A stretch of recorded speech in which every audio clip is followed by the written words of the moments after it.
Hello and welcome to another edition of Y-PAC Check-ins. I'm your host, Sean Davido, and today I'm joined by Ruiz. Is the grants writer for the City of Yakima. Thanks for joining me today, Cy. Hey, Sean, it's great to be here. I love these check-ins, so I'm happy to be part of one. Thank you very much. We loved having you here. So now you're fairly new to the city. Tell us a little bit about yourself and what you do for the city. Yeah, sure. So you're right, fairly new to the city, joined late last year. Been here for more than, I think, 7, 8 months now, but it's flew by. Feels like I've been here forever already, in a good way. A little bit about myself. I was born and raised here in Yakima. Went to school here. After high school, I went over to the UW up in Seattle. I know we got a lot of dog fans here in Yakima, so I'm happy to be representing. Studied political science and law studies and justice up there.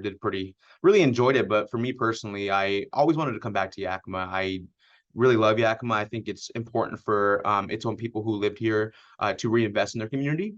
And that was one of the big reasons why I came back to Yakima. And then fast forward, it somehow a position here at the city opened up for a grant writer position, which was fairly new. I know we've had some in the past, but it's been a while since we had one. So one thing led to another. I applied. It didn't do too bad in my interview, I guess, which is why I'm here. And now I do grant writer for the city manager's office specifically. So I do have the privilege to work with Bob directly, our city manager, to really just assess what our city needs are, and then get to work with a lot of department heads to apply for grants that they want to go after. Many of these may be grants that we've gone for in the past, and a lot of these are brand new ones that we're exploring new opportunities. So let's talk about why is it important to submit requests for these grants and other requests for funding and resources for city projects? Yeah, no, that's a really good question, because when people ask me, like, what does a grant writer really do? And the easiest way I can put it, it's really just almost like free scholarships for the city, right? What this does, it's really important for us to do so, because as you may know, we have an annual budget, right? And it only allows us to do so much, right? The services that we already have going on. But what grants do is it lets us go to a new level, right? What other new services can we provide our citizens, right? Here in Yakima, what other new avenues can we explore? And I know we'll talk a little bit more about some of these projects, but it's just really important to continue to, apply for these on behalf of the city, to give us the opportunity to provide new areas of, services for Yakima community members. That's really what it comes down to is, with grants, a lot of people apply to them. They're really competitive, right? So it doesn't mean you'll get them, but it's worth a try. And the worst they can say is no, right? And as a grant writer, you get used to being denied, and that's okay, because the one that does get accepted, that's the one that matters. Absolutely. So, yeah. Now, let's talk about one of the recent grants that you worked on was funding for a series of community action days. Can you fill us in on that project and what's that all about? Sure, yeah. So that was actually a really cool new grant that came up to our radar. A little bit of background. When I first came to the city, Chief Murray took me on a ride along, and he said, "Hey, Cy, if there's one thing I want to do here for certain communities that, tend to be high crime rates in these communities is we want to try to maybe get some paint into these community members' hands, right? And say, how do we empower them, engage them, and educate them on the ability for them to remove graffiti in their neighborhoods, right? As you may know, the city currently has an existing graffiti abatement program. And so they do a majority, if not all, the graffiti abatement in Yakima. And one of the things Chief Murray and Tony Doan, who runs that division, we had a discussion is how can we build a program where we provide these resources to Yakima community members. And one thing led to another. We ended up getting a $75,000 award to host 4 community action days, as you just mentioned. And it really was just this whole idea of how we can get the community involved and how we can get them involved in these efforts. And so that was kind of what the project came about, and it's been going very well. It was a very good first event that happened July 23rd at Garfield Elementary. And I know that you guys were ever able to post about it in your office, Sean. So thank you for that. But more importantly, I think it's the start of something new, right? It's giving the community a new perception of the city, right? Many times we tend to engage with residents, maybe when it's through a code violation or just paying bills, right? But what this does, it gives us a new opportunity to engage with them in a more positive way, right? Give them free hot dogs, even free paint, just foster community relationships through events goes a long ways for many communities who've felt ignored for many years. Now, that is not the only event. This is a series of events that you guys are going to hold. So When is the next one coming up, and what is planned for the future of the Community Action Days program? Yeah, sure, Sean. That's a good question. So the next one coming up is October 8th on a Saturday, and this will be taking place at Washington Middle School here in Yakima, District 2 specifically. And this was very purposeful in the location that we're choosing because we want to make sure that we're getting out in the community, we're building trust. And one of the really good ways to do so is having these events located at a local school where people already have that trust, right? Where students go there every day, where parents go there every day. And so that's when the next one will be taking place. And the even cooler part is we're going to be trying to expanding the services we provided there. You know, yes, we'll be giving out free food again, free paint kits, but we're going to try to involve more community organizations to be here and be present with us at the city and continue to just offer these really cool new services to the Yakima community members. Wonderful. Now, again, it's getting the information out. So people should be looking for this information. There'll be more information. That's what our department does, is provide the information so they can find out about where these events are. And they should be looking for this information coming out pretty soon, correct? Yeah, that is correct, Sean. Yes, we're gearing up again. We just finished it a couple weeks ago, and we're getting ready to go for the next one. And so, just so you're aware, we'll have one more this fall, as you mentioned, October 8th on a Saturday, and then we'll have two more next year, early springtime. And so, like I said, this is a start of something new, Sean. Obviously, our grant only covers a certain amount of events, but I think we here at the city are very passionate about what we're doing right now, and we want to continue to host these events in the future beyond the grant cycle. And I think that's going to be really critical. So we'll be advertising on the radio through your office, Sean, flyers all over the community. And we really just want to encourage any and all community members to come, be involved, be engaged. One of the things I forgot to mention, Sean, is that free paint kit and the paint bucket. It's even cooler. You want to know why? Because you can take this paint kit to any Sherwin-Williams in town and match it to your existing fence or garage.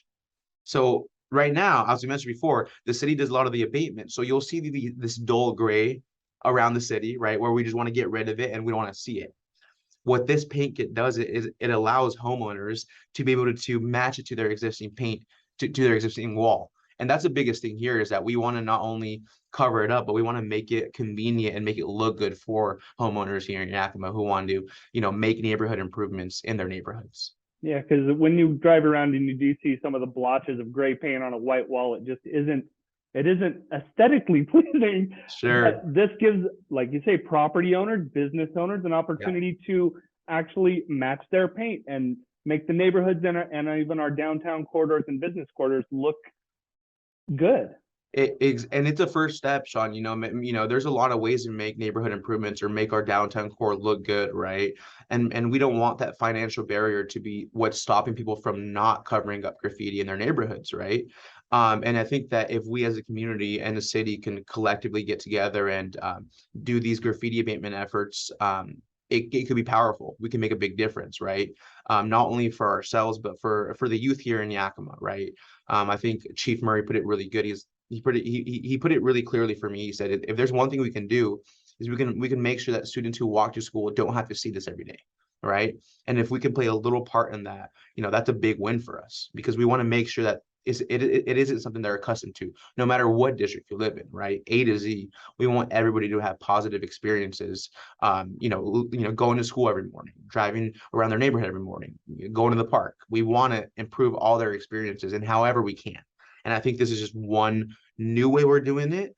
And we're going to continue to explore. We won't limit ourselves to this effort. So we want to continue to explore other ways we, as a city of Yakima, can continue improving the lives of all of Yakima community members. Absolutely. And that sounds like a wonderful project. I do want to talk about other projects.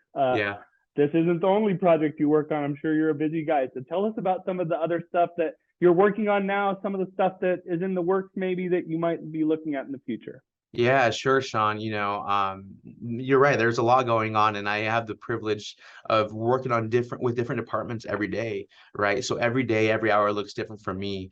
One of the biggest ones I know we've discussed before, and you've discussed with Ken during your Y-PAC check-in, was the MLK pool funding.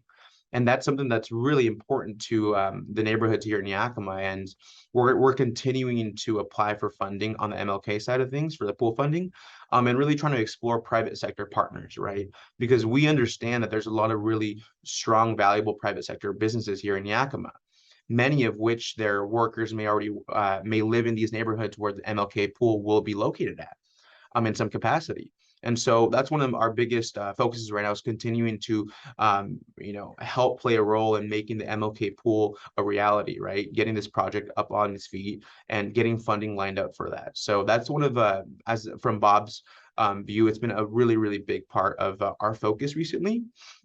And we'll continue to seek those new private sector partners, but also continue to apply for federal funds, state funds as they become available.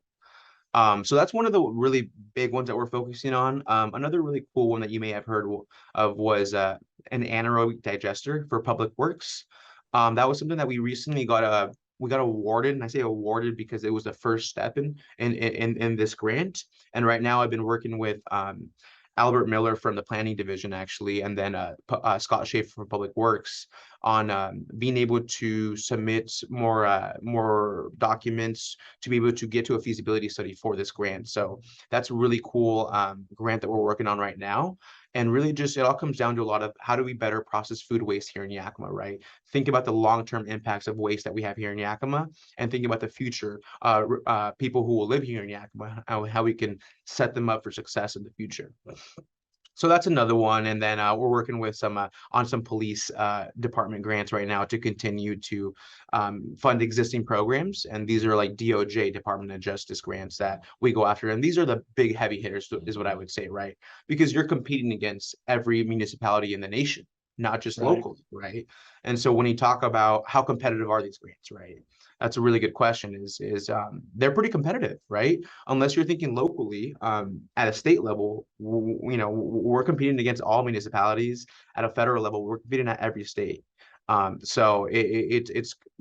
one of the things that I always say is I'm confident on applying on behalf of City of Yakima, because there's a lot of really good assets that we have here as a city, right? We have the people, the industries, everything, right? The agriculture industries, hop industries, wine industries, fruit industries, and those are what makes us Yakima, right? It's what sets us apart from the rest of the applicants that are applying for these grants, right?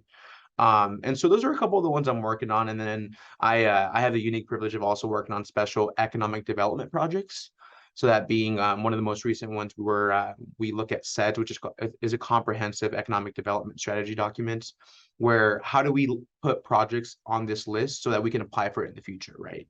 The big thing about economic development, it doesn't happen in a day. It doesn't happen in a year or a month, right? It's a 3 to 5, 10-year process, right? What's the long-term vision for economic development in Yakima? And how can we play a role to better position ourselves for funding opportunities in the future? So, like I said, I work on a lot of different things, and it's really fun. It's challenging sometimes, but it's rewarding more than anything. And if you don't throw your hat in the ring in some of these things, you don't get the funding. So that's your job, is to make sure that we're asking for the money, because without a person like you, sometimes the funding, it just slips through the cracks. So you are out there actually looking for funding and being proactive for our community. Yeah, and you're so right about that, Sean, is that I always say the worst we can get is a no, get a rejection, right?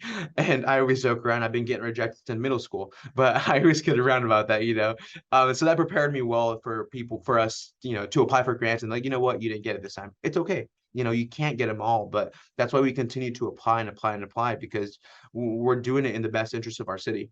And the most we can do is apply, right? And so one of the most recent successes that we've had was we were able to get $1.3 million for affordable housing here in Yakima.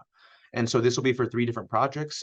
This was a state grant that we applied for and we received for 3 different housing agencies, that being Yakima Housing Authority, Genesis Housing Services, and Rod's House. And so what this will lead to is over 92 new housing units that will be affordable, and Rod's House specifically will be free to youth. And so that was a really, really big win for us, is how do we continue to incentivize developers to provide affordable housing options for Yakima community members? And so that was a recent big win that was brand new for the city. We're currently finalizing contracts, but it was a big win for us is being able to really just help out these developers and say, hey, we are a city where you should develop in because we're here to help you as a city. And this doesn't only just help the city of Yakima, this helps our surrounding communities and Yakima County also. It sort of raises all boats, right? Yeah, no, it's that trickle down effect, right? It's the surrounding communities also benefit in some way from this, right? Whether it be through family members who were able to benefit from these affordable housing options, whether it be providing new opportunities, housing options for them to actually move to Yakima, right? It impacts in all capacities, right? But even more so, it's that secondary impact with the construction workers, the HVAC, the plumbers, everybody also, there's job creation that comes out of these projects. It's not just the affordable housing, it's the trickle down effect, right? It impacts the families, their livelihoods. And I think that's really important to remember is that sometimes, yes, it is city operations, city money, but it impacts everyone here. And that's what we're here for, right? Is how do we continue getting money to expand these services to continue to impact the community here in Yakima. Right. One of the things that I always think about is just the roads. People from Sela drive in and they drive on Yakima roads. Yeah. There's, that's some of the funding and different sources that those communities do utilize in the city of Yakima, because there's the bedroom communities like Sela and maybe Moxie where you do drive in but you work downtown, and so it's that community spirit in the whole valley that does benefit from this work. Yeah, I think that's a beautiful part about it, right? Is that indirectly we're impacting the lives of not only Yakima community members, like you said, Lower Valley, people driving to fly out of our airport, we impact them there.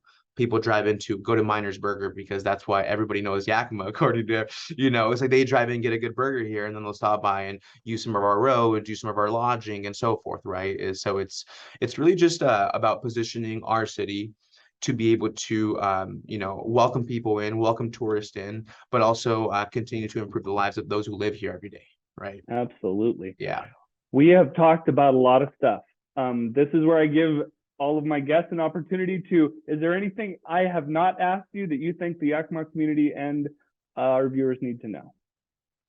No, I mean, generally, I just think that it's the city is going in a really good direction. That's what I would say to that. I feel blessed to be a part of the city manager's office this past year since I joined last year. Working with you, Sean, working with everybody here. I really am confident in where we're going. And I always say it's really important to continue to be forward thinking, right? What comes next, right? Many times we can get in the rut of the things where it's like, we're staying on the same things. But for us, it's like, I want to better position our city to be ready for funding opportunities as a grant writer, right? How do we continue to be competitive? How do we continue to sell ourselves as a city and say, hey, we are the place you want to invest in? And so, as you may know, there's a lot of federal funding opportunities that recently got passed through the bipartisan infrastructure law. And that's really big for us, right? It's like, how can we position ourselves to apply for those funding opportunities as they become available for the next 3 to 5 years or whenever they come about. So I'm just really excited to be a part of the city and, play a little role. And I think that's the best part, Sean, is that when you drive by around Yakima and you see some projects that were a result of some work you played in that's big, right? That's big. With the community action day, when you have community members come in saying thank you, it's been a while since we've had free hot dogs, free paint in our community and just been here to be of service to you, right? And that's the most rewarding part about this job. And I'm just blessed to be here, Sean. Absolutely. And we're grateful to have you here. I do want to give everybody an opportunity to find the information. And so we need to make sure that we point everybody to our website. And I want to give you an opportunity to tell people where they can look for information and maybe how they could contact you about grants or any of the project community action areas. I know our website is one of those areas at yakimawa.gov. And they can also watch these programs on Y-PAC, channel 194, and look at social media pages for the City of Yakima, the Facebook. We have Twitter, we have Instagram, multiple options for people to find information. How can they get specific information if they want to talk to Sai about a specific grant? Is that an option? Sure, yeah, and see that's a great part, Sean. I have community members coming to me and asking me like, hey, is this available? For one example is Ken Johnson from the Yakima Valley Trolleys, right? So we actually own the building, but they do programmatic things there. And so that's one thing where he was approached, but we have a relationship there. So I was able to help him in some, I'm currently actually starting to help him in some project design grants. So anybody who wants to contact me about certain grants they think that the city may want to look into, right? I don't want to commit and overcommit myself to say every person who gives me a grant I'll apply for, because sometimes there are certain priorities that the city has, our city manager has, and says we need to focus here right now. Because even if there was 20 of me's, we couldn't apply for all the grants that are out there because there is a lot, and which is a good thing, Sean, right? Right. But I'm always here to learn. And if it's not us who should be applying, whether it's a community organization, and that happens a lot, Sean. There's people who come up to me and say, "Hey, the city should apply for this." Fair, I'll look at it. But sometimes we shouldn't be the applicants, right? It should be a community organization.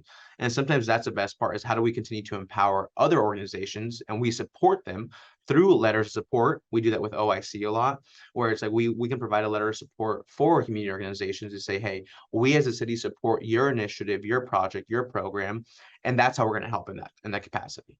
So anybody who like you said, Sean, anybody who wants to get more information, your office does a really good job of blasting it out through all social media platforms. I mean, myself, you can call City Hall here and ask for Cy Ruiz, and they'll transfer you right over. My email is available online, and if not, it's cy.ruiz@yakimawa.gov. And so anyone can email me or give me a call at 509-575-6048.